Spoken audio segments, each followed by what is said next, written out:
भारत का इतिहास उत्तर में हिमालय से लेकर दक्षिण में समुद्र तक फैला यह उपमहाद्वीप भारतवर्ष के नाम से ज्ञात है, जिसे महाकाव्य तथा पुराणों में भारतवर्ष अर्थात भरतों का देश तथा यहाँ के निवासियों को भारती अर्थात भरत की संतान कहा गया है।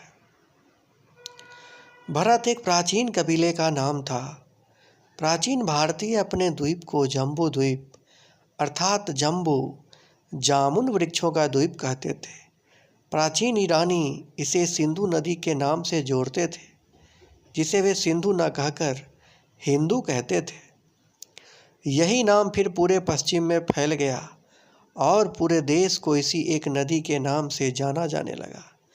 यूनानी इसे इंदे और अरब इसे हिंद कहते थे। मध्यकाल में इस देश को हिंदुस्तान कहा जाने लगा।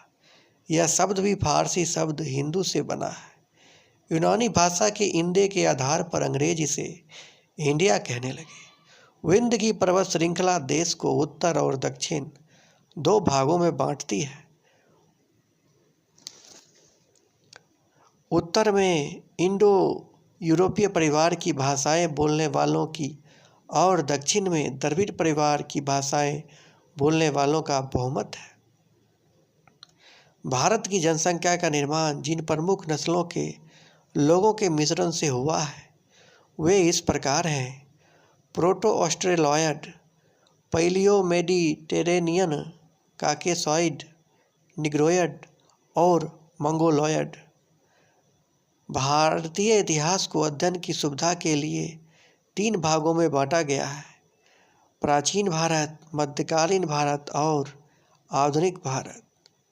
सबसे पहले इतिहास को 3 भागों में बांटने का श्रेय जर्मन इतिहासकार क्रिस्टोफ सेलियरस को है। प्राचीन भारत। प्राचीन भारतीय इतिहास के स्रोत